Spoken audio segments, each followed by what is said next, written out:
it originated. But, you know, the saying, like, don't California mod Texas. Like, I mean, people have been hating on California for a long time for being real loosey-goosey, you know? Close your legs, California. Close them. But we're also glad that y'all started the momentum of legalizing marijuana across the United States. So thank you for that. Someone's got to be the one that Pops it first. But yeah.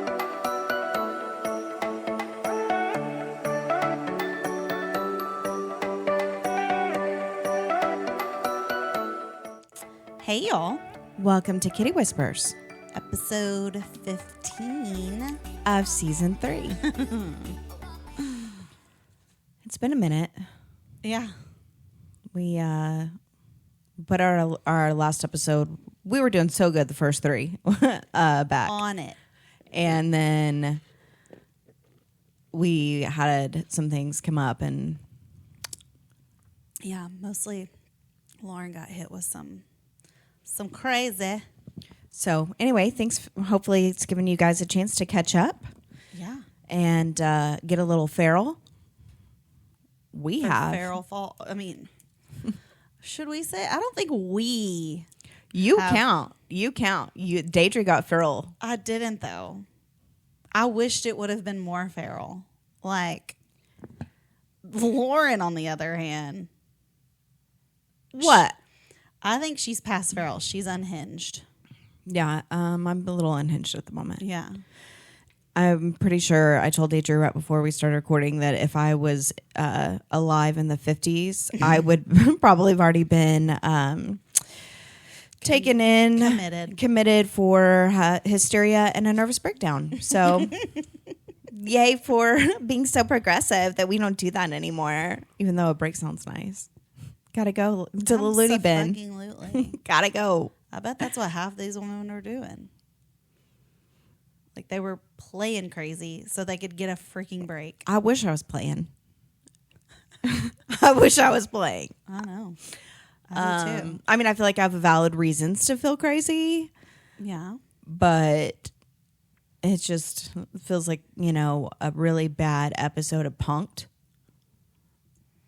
Well, I was telling the way I described it, because, you know, I've been having a rough year too. And it was like, I feel like I'm Job from the Bible. Not that I want to like compare myself to Job, because I feel like he went through way worse. And there are people that go through way worse. But it's like when you constantly just keep getting hit and hit and hit and hit. And it's like, what the fuck? What are we trying to learn here? Just tell me. I'll go read a book about it. Just tell me the lesson. I literally feel I will like read a book. You're just you're reading my mind right now. I know. Because we both, I mean, you were sitting over there like telling me like, when is it, you know? And I'm like, dude, I get it. I'm the one person on this planet that feels the exact same way. I called Lena and I was like, what do I need to do? What is going on? Does someone have a curse on me? Is there bad juju that is happening? I'm starting to think someone does have a curse on us. Like, it just doesn't feel real. To bring you guys up to speed, so the reason why last week's episode was out late was because I had gone out, I don't even know what week it was. I don't even know when, a couple weeks ago now. I guess actually 2 weeks today. And went on a really great date, which I'll get to later, and then woke up Saturday morning early, made coffee, was outside watering, was looking at my plants and my garden, and came back in essentially to my home being flooded. My entire bathroom had at least like 3 inches standing water to my bedroom to into the hall, went through the wall into the kitchen. So Daidrie's nightmare, what she experienced and losing everything in our apartment, it wasn't to that scale, but honestly, it feels almost like, for me, like I would rather they just be like, well, you can't go back as long as my kids and my animals are okay, because having to sort through and live in chaos, having these big humidifiers and dryers and cords and carpet ripped out and concrete and every single closet. I've lived in my home for 15 years. And so every single nook and cranny of things just pulled out all at the same time. Mm-hmm. So overwhelming, so fucking overwhelming. And then this constant loud sound that just won't stop in your head. And I lived like that for about 5 days. I was trying to edit the episode, but the way that we do it, once you've gotten to a certain point, it's not like Daidrie could just log in and take over because it's on my local computer. And so it was just stuck. And so I apologize about the audio last time. We eventually just had to say, fuck it. Oh, well. Yeah. So hopefully this one's better for you guys. But yeah. I think it will be. So that's been happening. Mm-hmm. And it's just been very, very, very, very overwhelming. Yeah. I know you've had a lot going on.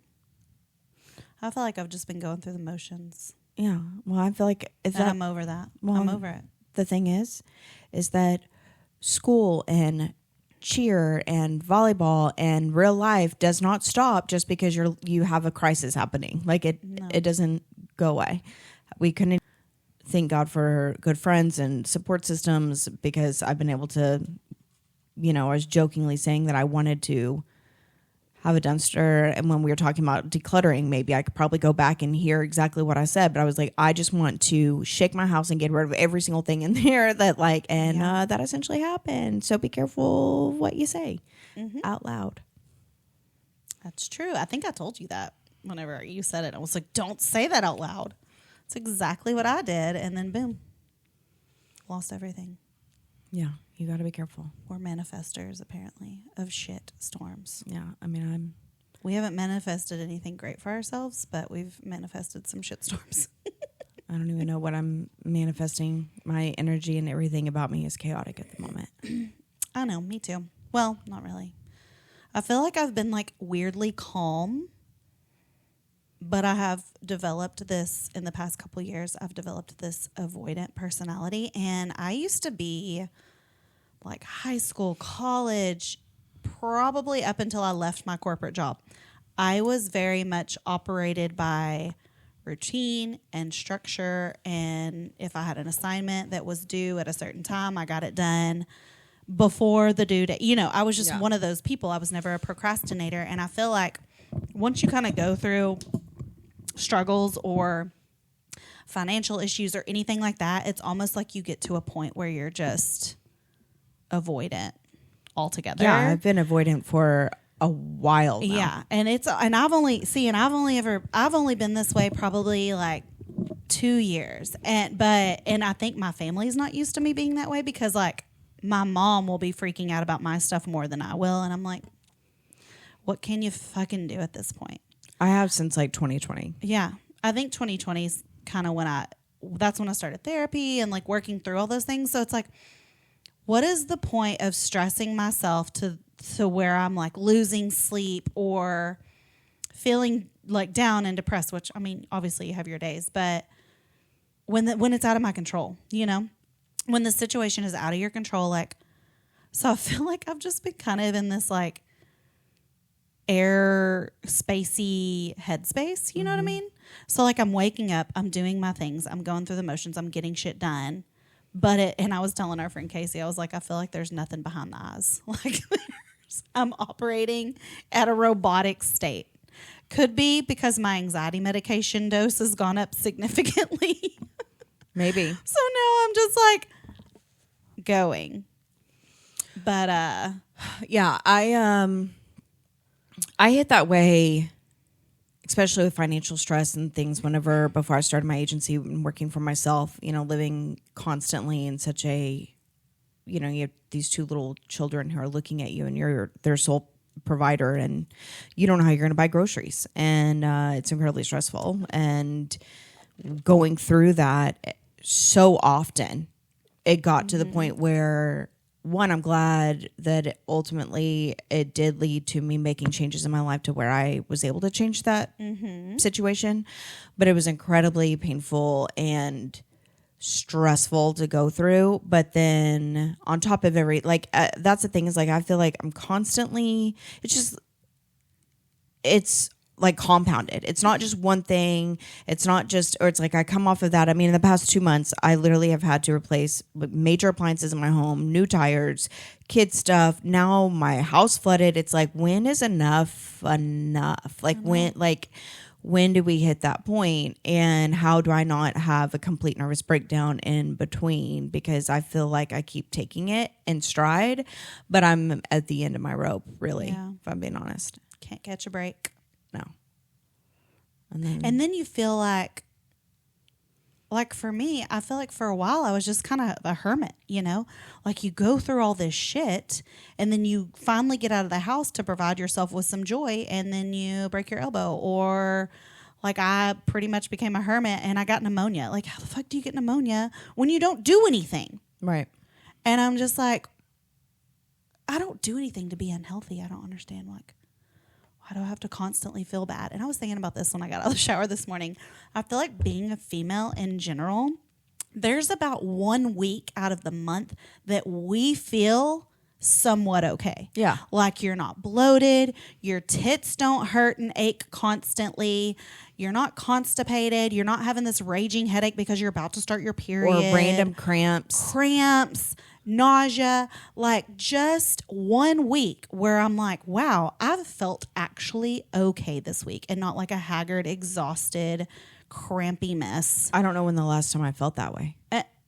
It's rare. And usually it's not even a week for me. I would say it might be 2 or 3 days. And it maybe comes like a week after I have my period. I literally told my friend Lindsay this morning, she goes, I think I'm about to start. And I go, thank God I'm not. I said, I just got off. Literally. I mean, unless I'm just randomly pregnant. Are you pregnant? No, I don't think so. Because my face has been breaking out. That could happen. Bloated, constipated. Yeah, that's true. All those things are like part of that. I did do a crazy thing and told someone I was pregnant. I know. When she texted me this, I was like, Jesus. So this is the one thing that would have gotten her committed in the 50s. Oh, God. Out here telling someone she's pregnant, and he's like, I'm sterile. Well, what's funny is I know he is. Like, we've talked about it. Yeah, he's like, what have you been up to? Well, I'm pregnant. Yeah.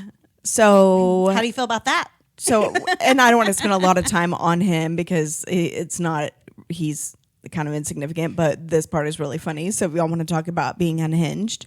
That's what I mean by she's past feral phase. Yeah. She's unhinged. Fucking unhinged right now. Like I'm a loose cannon, no idea what's going to happen next kind of thing. You know, we shared how we made the bet, and I said, oh, I'm not going to hear from him anymore. I'm not going to do that. Daidrie did collect on her ice cream this week. I did. And that was great. But the Tuesday before my house flooded, things happened. And she got pregnant. And yeah, and then I didn't hear from him for like it was like more than a week and a half. When did he text me? It was bullshit. It was a week and a half. It was like yesterday. No, it's Saturday. I texted him. I waited like 3 or 4 days, but he texted me Saturday. So about a week and a half later. And the thing is like,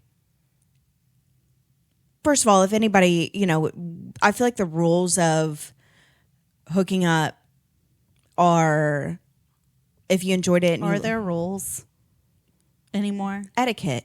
There should be etiquette. There should be. But it's like nobody follows those. It's bullshit. I mean, women, we're pretty good about following them. Yeah. But the men, they're not.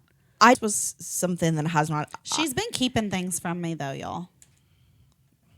She's been like doing these acts and then waiting a while to let me know about it. I did it this week. And I don't. What? This week? But you just told me about something that happened like a week ago, not that long ago. Actually, it was more than a week ago. Whatever. It's fine. I got a little. It's not fine. And I'm like, why are you leaving me out of the loop? Because I'm crazy. No, there's a reason. I want you to tell me the truth. Because you look at me with those eyes and I feel scared. I feel scared. She'll be like, oh, I got to tell you something, but you can't judge me. And I'm like, well, that should tell you maybe you're being a little no, judgy. I'm never judgy. My face probably is. But Sometimes, really, I don't give a shit what you're doing. No, it's the Jesus, Lauren. Those text messages piss like because it's fun. It makes the hair on the back of my neck go. You have to understand, though, nothing you tell me shocks me. Ever. So when you tell me I know, but I feel like that you judge me on that. Like just that's because I say Jesus, it's usually in a funny just scenario. like, oh my God, you're so crazy. You are. Right now. But I'm also like a very sane person. Like in the sense of like. I didn't say you were insane. I mean, you're the one that said you would be committed. So I would be committed in the 50s. You make me feel like I could be committed today, you know? Like, I mean, you could commit yourself if you want to. Who would take the children to games? I guess I'd have to step in. She's like, you're not that crazy. You're fine. Even though my kid did call you inbred and she's such a turd. We literally basically share the same name. They're very similar. And she told me the other day, what did she say? We were talking about redheads. And she's like, why do you want a redhead? They're like inbred. And I'm like, and she called my dog a skinwalker. She thinks doodles are skinwalkers. because they have human eyes. I'm like, explain that to me. They're precious baby angels, if you ask me. If I was a skinwalker, I'd want to look like that. It's so funny though. I love that she says it with a straight face and like not even like afraid. Like if most children or kids, whenever you're like, what did you say? She's the one that like just looks at you and repeats it. Yeah. Like I said, you were inbred. You're inbred. But yeah, this guy was a complete douche. As far as like comes over, does that, don't hear from him. Then he texts me what are you doing? And so I responded back like 4 days later. My friend Steph and I talked about her, wrote out this like perfect text, so like classy and like non-emotional and matter of fact. Steph goes to the bathroom. We're at the bar. When he texted me, I was like, and she's in the bathroom, and I'm like, I told the bartender, I was like, I want to send back nothing, being pregnant. And she's like, do it. And she's like 23. Like, she doesn't care. And I'm like, okay. And so I do. I text him, just being pregnant. He's like, oh, hey, yeah, sorry. It's been a long several weeks fighting fires. Da, da, da, da, da. And I'm like, oh, okay. Well. Okay, fire country. And so he's like, oh, ha, ha. And I'm like, no, I'm serious. I'm pregnant. And he's like, no, you're not. It was 2 weeks ago. And I'm like, so you know how long it's been since we've talked. And he's like, what's new? I was like, what, you ghosting me or the pregnancy? And he's like, you're not pregnant. Did you forget that I'm sterile? Like, or the fact that I have an IUD. Like, there's multiple things that are happening there. Yeah. Defense mechanisms. But I did. So I responded back and I just told him, I said, you know what? I'm taking back my orgasms and I'm keeping the baby. Yep. And that is probably the most unhinged, craziest text message I think I've ever sent in my life. She was laughing about it the whole entire time. Like laughing. He probably thought I was like dead serious and this woman is insane. And I'm over there like, like giggling. Yeah. Just giggling it up. So it's a little much. He apologized and Daidrie was like, bullshit. And I'm like, yeah, it is bullshit. I don't accept anybody's apologies these days. Not from men. No. They're full of shit.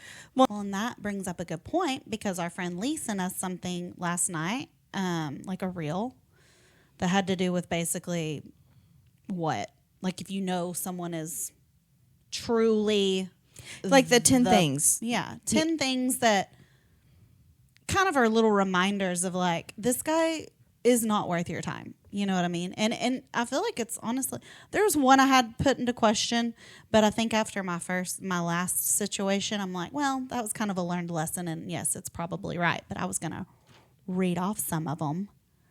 The first one, it says, you never have to tell a grown man how to love you. And that is true. I feel like you shouldn't have to tell anyone how to love you. Like, how hard is that? What one man won't do, another one will. Which that one was good. Because that's very true. A man is going to cheat even if he wants to. Nothing you can do will change that. And that is, I think that can go both ways, you know? I think, yeah. I mean, cheaters in general. Yeah, like if someone wants to cheat, they're going to fucking cheat. There's nothing you can do differently to avoid them from cheating. That's something they're seeking that they're not feeling fulfilled with. So it's whatever on that one. Well, I mean, I think that it doesn't matter. Like that's not a gender exclusive thing. No. And then it said, this one's a good one. This is just who I am. Oh, it's the worst. I have heard that so many times. Like, you knew who I was before you married me. You knew who I was before you dated me. Yeah. It's called we evolve as individuals and adults. And if you're not willing to kind of shift in your way of thinking or doing or just how you act. I had an old friend. I'm not friends with her anymore because, as we've talked about on here, like outgrew her. But she would say that she'd get real anxious and be such a bitch, like so horrible and shitty to you, like mean to you. Like even that was a splash in the pan because she'd be like, "What the fuck ever?" Like and treat people like that, and then I'd be like, do you realize how you're coming across right now? Like you're literally being so rude and hateful, and like. And she's like, that's just the way I am. You know that's just how I deal with stress. And I'm like, you don't get to go around being a mega bitch to people. That doesn't give you the excuse. And then it says, men will treat you exactly how he feels about you. That is 100% true. When he shows you how he feels, believe him. Men will do anything for the woman he loves. Let's go back to the one that says, a man will treat you exactly, because you and I both have had this happen, and we've had this happen recently where guys from our past have popped back up and said to both of us, I don't think you understand how much you mean to me, and I didn't do a good job of showing you how much I care about you. Yeah. And so in my mind, I'm like, you're popping up literally 6 years later and saying that you're so sorry and you care about me so much, and yet right here it's like they're treating you how they feel about you. Is that just, what is that looking back to you? Like what would you? I don't know. I don't get it. But that's whenever this whole like don't give second chances. But I'm starting to trust that. Like I'm starting to really, because I'm like, if a man comes into your life, man or woman, and they realize what they have, they're going to do everything in their power to keep that. Like, say you have this big giant diamond, you're going to do everything in your power to take care of that, to keep it clean, to keep that sacred in your life. Why the fuck would you do something to destroy it? Like misplace it, put it, like misplace it, be negligent with it. Like, why would you do that if you have something of substance and value? And I feel like I kind of bit my ex, I gave him a second chance after he completely dropped the ball and treated me horribly. I mean, I wouldn't say horribly, but he said something very, very horrible that was enough to not give him a second chance. Enough to not give him a second chance. And I gave him a second chance, and it bit me in the ass. And I'm like, okay, usually I am a second chance giver. Hell, I'll give 3, 4, 5 chances, unfortunately, in my dating past. But now I'm starting to think, like, I don't need to do that anymore. Yeah, no, I agree. If you do something to drop the ball early on in the relationship, then you don't deserve to have me at all. You fumble. Like it's exhausting. I don't have time for it. You don't have time for it. And so these men who walk around like there's 20-something-year-old fuckboys, and it's like, what are you doing, sir? And I get work comes up and things happen. And that's what I was telling Lauren before we started recording. Everyone has their phone on them 24/7. 24/7. If you have been in a romantic situation with someone, you should probably, even if you can't communicate at that time, like, hey, I'm going to be out of touch for a few days. I had a really great time, though. I don't want you to think that I'm ignoring you. Something along those lines. Like, that's just common etiquette. Yeah, that's the thing is like, I don't need constant communication. No. I just don't want to feel ignored. If I send a message or something and you're busy or you're going through something like I am, and just be like, hey, because I try to do that. Hey, I have a lot going on right now. I don't even have the mental capacity for this, but I'll check back in soon. Yeah. That is something that says, hey, I care about this. Like you said, I put it back in the box. I put it on the shelf. Yeah. And that's basically tying into what we wanted to talk about. Yeah. And so, these questions are good. I feel like these questions these are probably really good, healthy boundaries and things to ask yourself, like, am I doing this?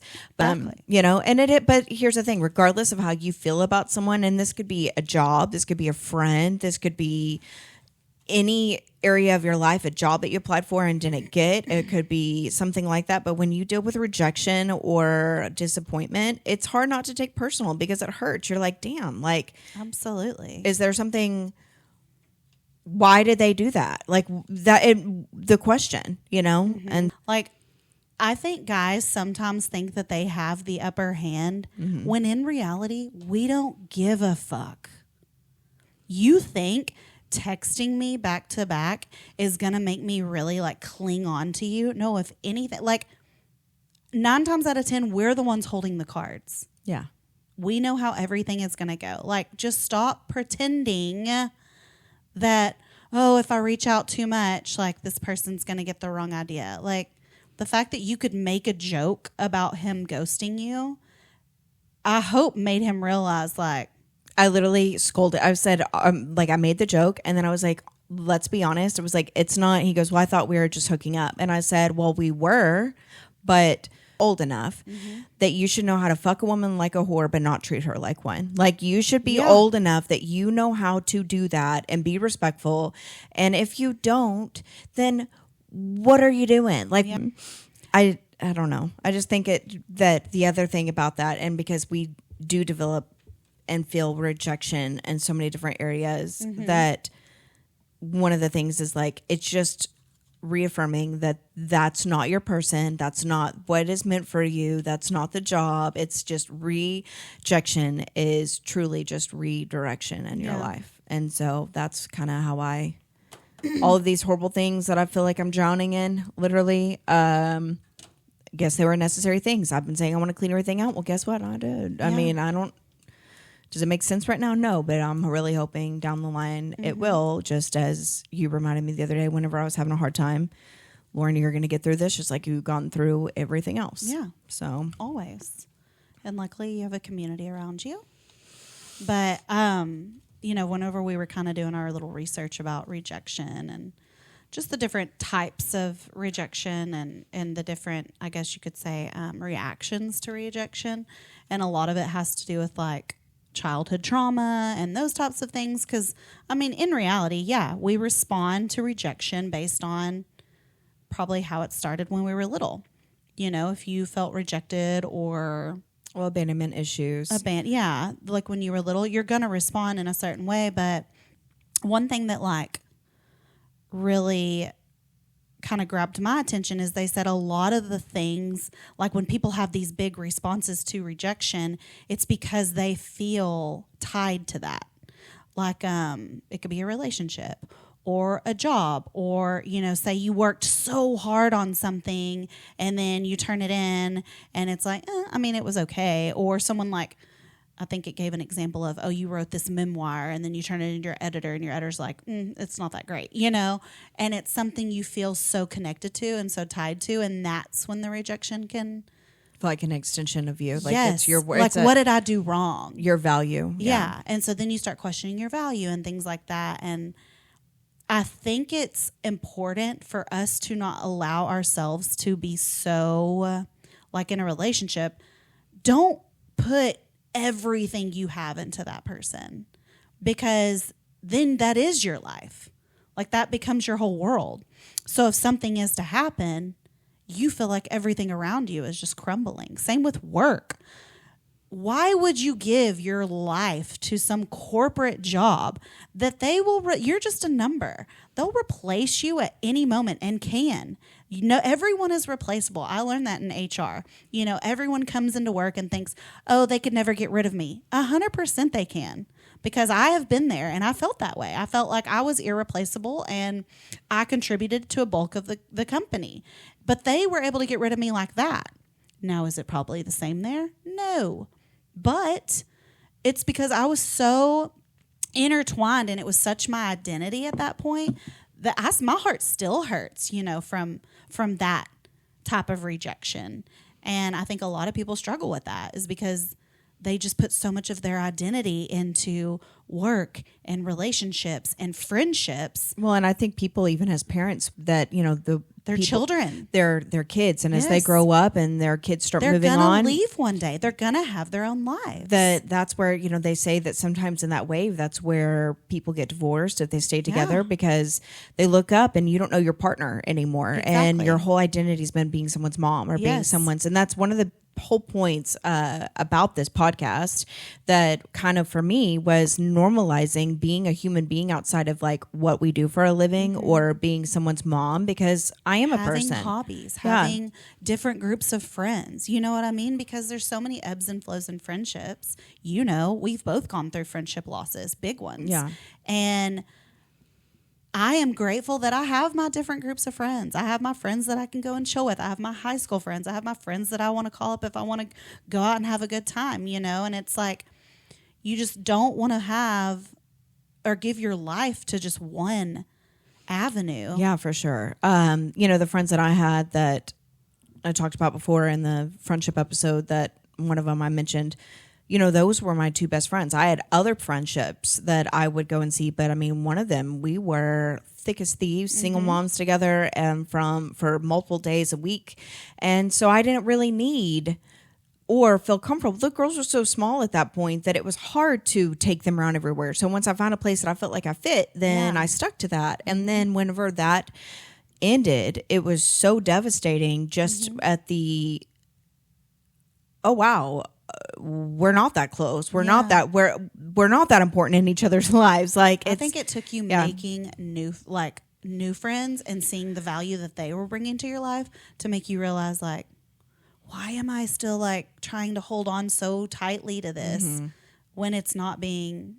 Well, I'd outgrown it, and I didn't, and I kept waiting, and I kept hoping, and I even had conversations with her like, I'm feeling we're at a disconnect. Like, she was doing things that I wasn't crazy about, or how raising her daughter, how I didn't want to raise mine. And there were things that were happening that like, I just was, come along. I really, well, she was staying the same. She was perfectly content. And that is hard. And I think that sometimes that's what people, you know, we're all here to evolve, but it's been a hard thing accepting that there are some people who are here to serve as examples for you if you choose not to evolve. If you stay the same, like watching them. My ex is one of those people. Like, should you choose not to evolve as a human being, your life is going to continuously be and work out like this. And so you have to move away from those things. And so I know you went through it with your job. That was a huge thing. Oh, yeah. And I mean, it's been 2 years now, and because I'm still very close with people that work there still.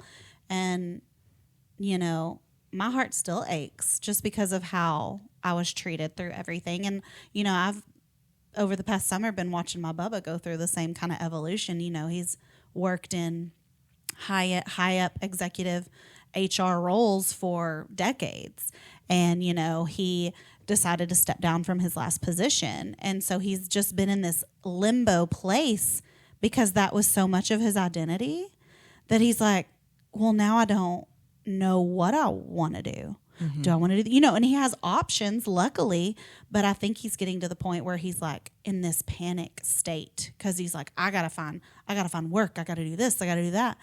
And I'm like, but you hated that, you know? Yeah. Like, you spent all your life like working in that type of job and you didn't even love it. So why go back to that? Well, I can only imagine your brother, after being in a job for so long, you know, experiencing, you could probably relate quite a bit to that situation. Absolutely. And the other day he texted me and he's like, I'm so bored. And I'm like, yeah, I get it. Yeah.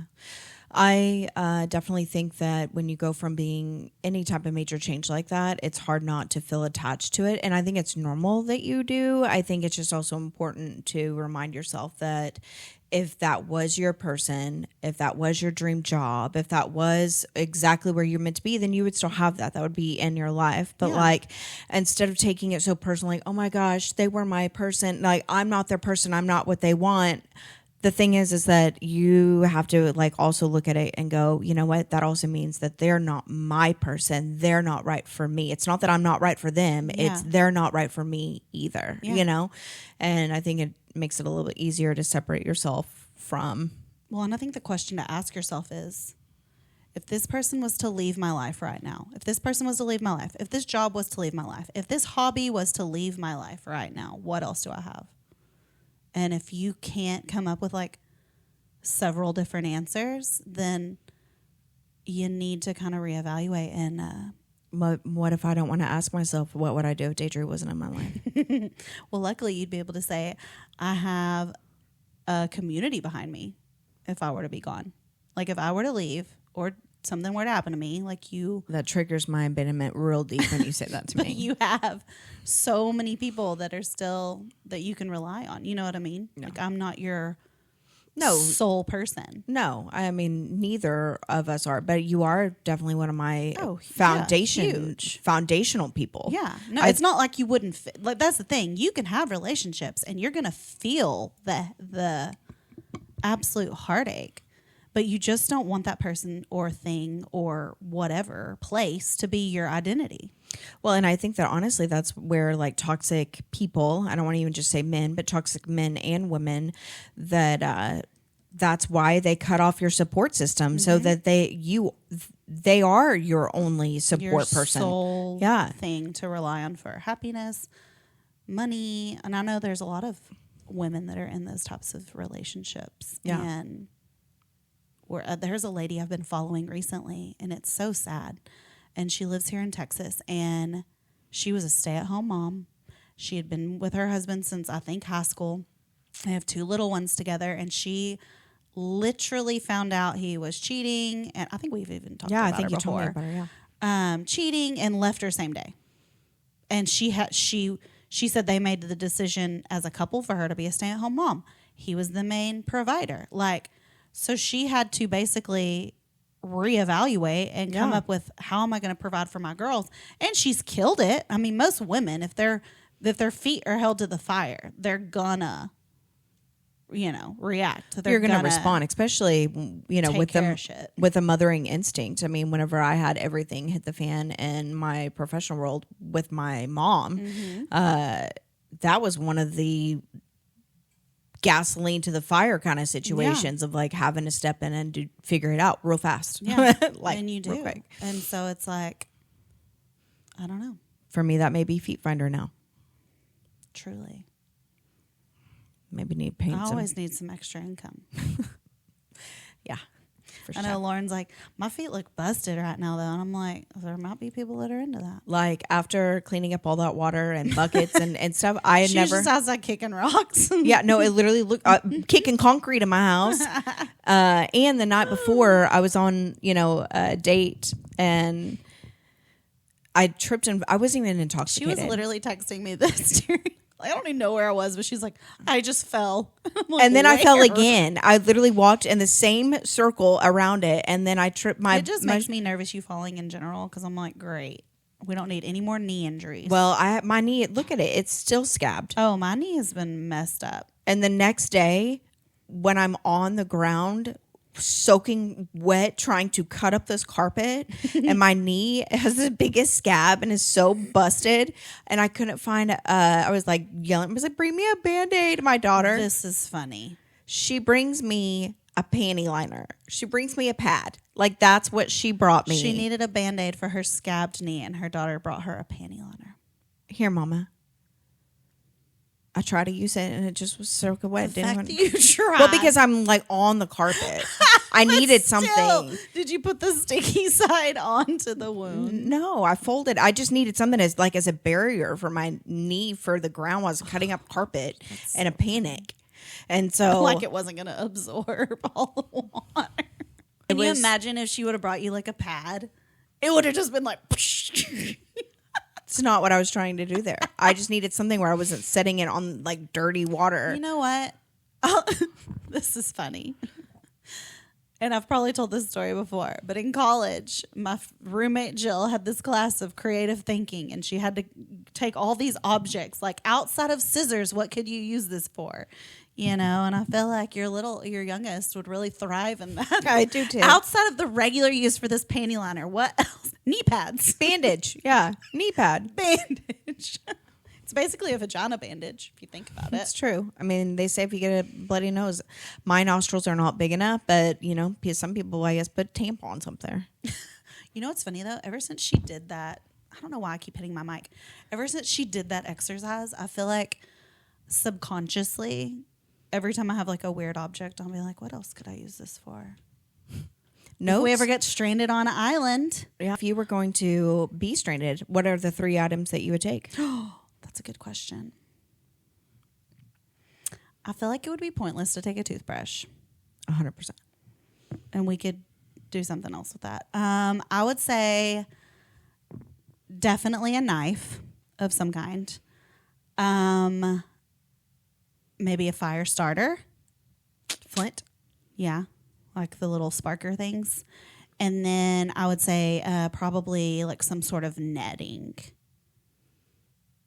You know what I mean? Yeah. Almost like a bed net, because bugs and mosquitoes, like whenever I watch Naked and Afraid, Oh, man, no. all of them get eaten up by bugs. And I'm like, I can't do it. Mm-mm. So then they're like rubbing themselves down with like, so yeah, I would want some sort of netting or something to protect, because you can put mud on yourself during the day, Yeah. right? Yeah.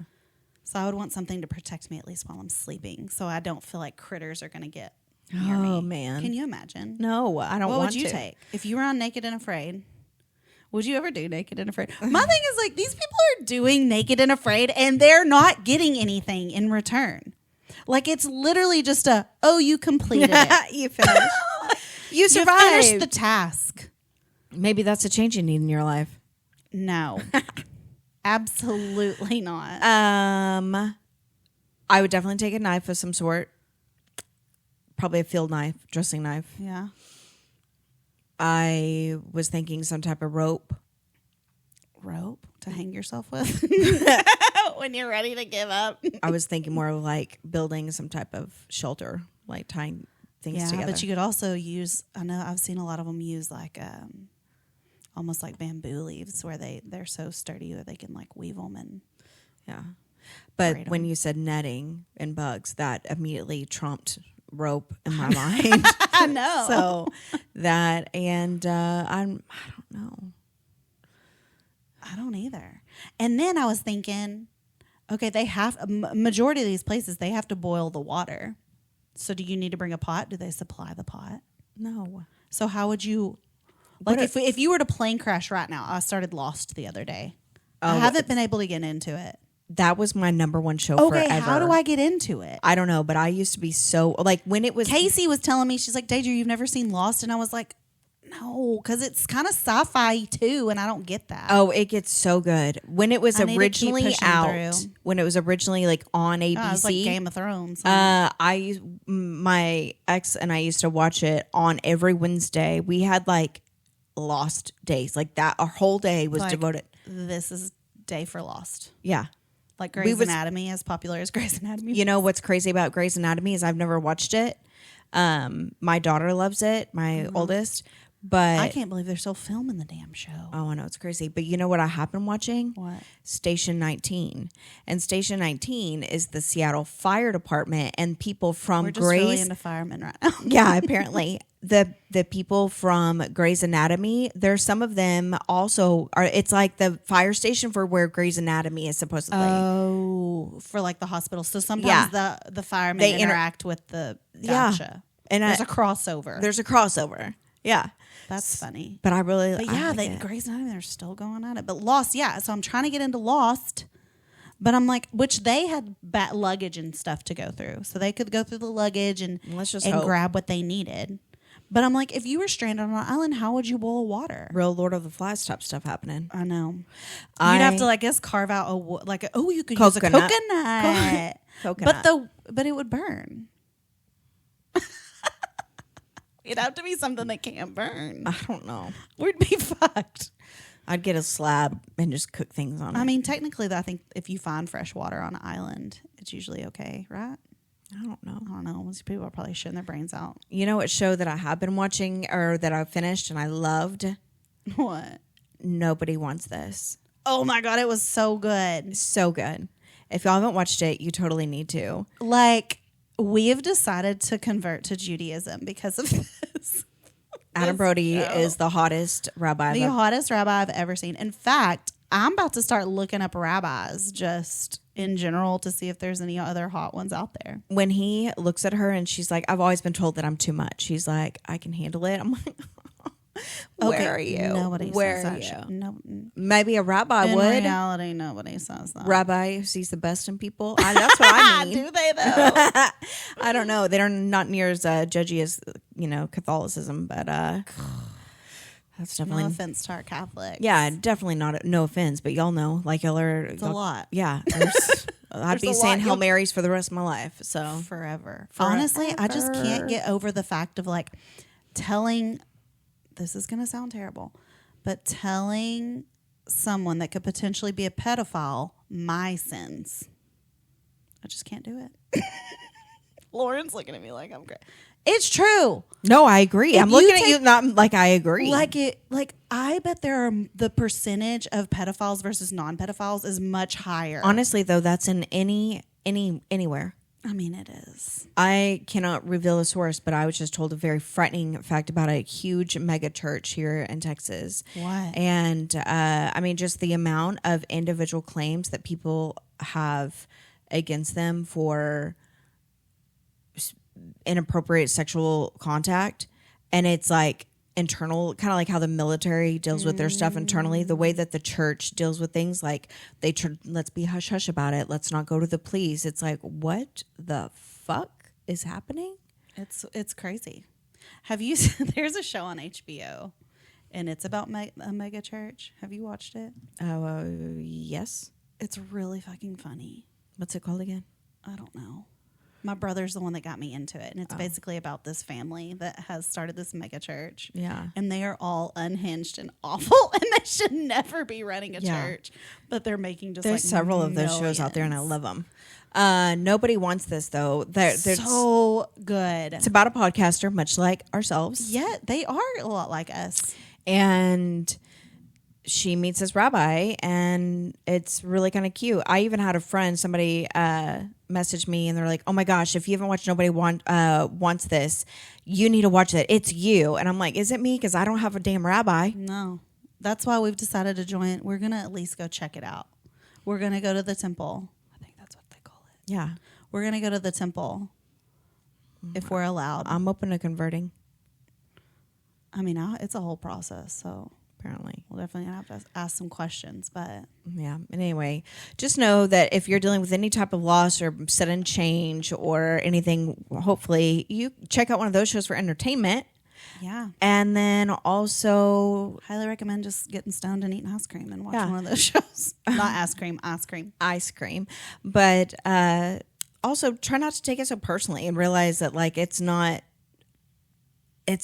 them more than it's you. You know what I mean? Unless you're just 1,000%.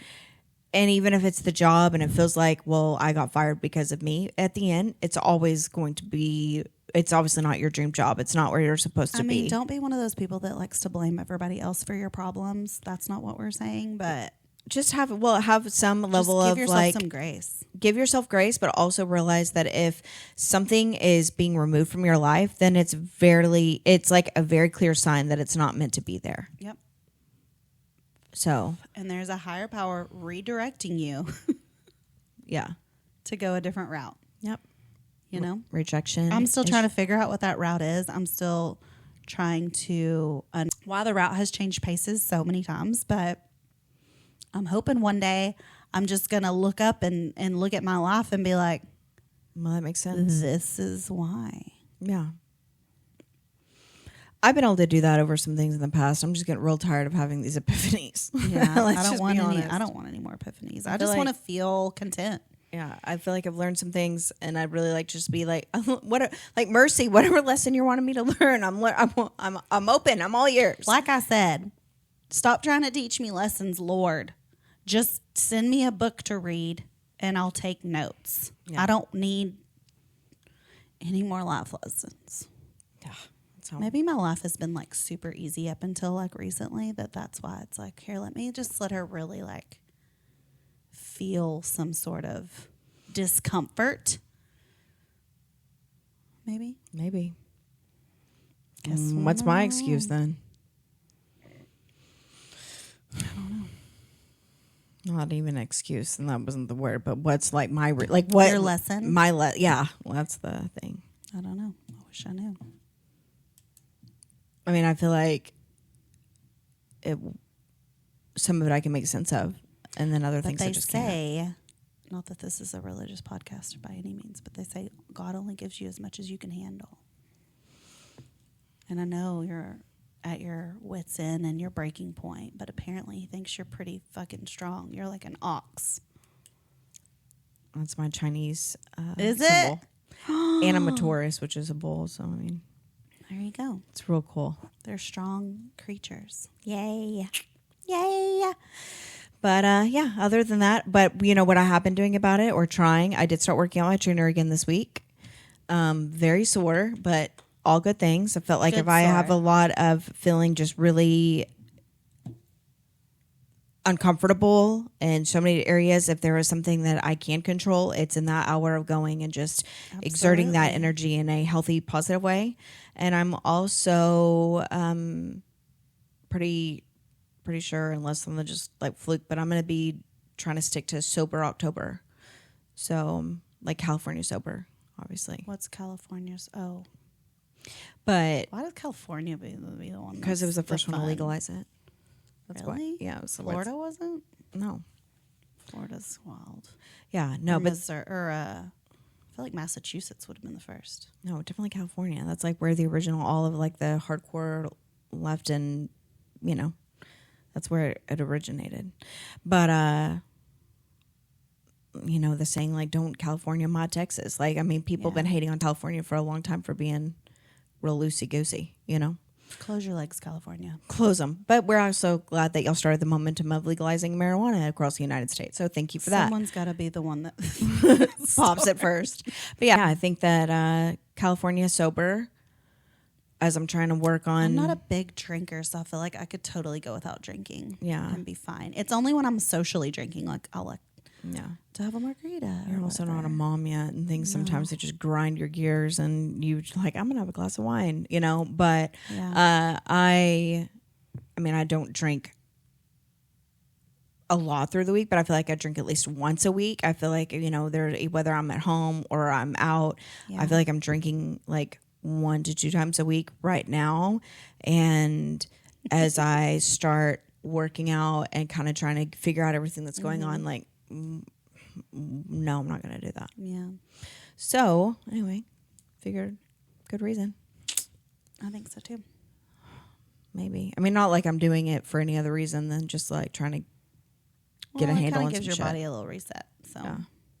So anyway, hope you guys find what makes you happy and that your world is not as chaotic. And thank you for sticking with us even whenever we're a little unhinged and delayed in getting episodes out.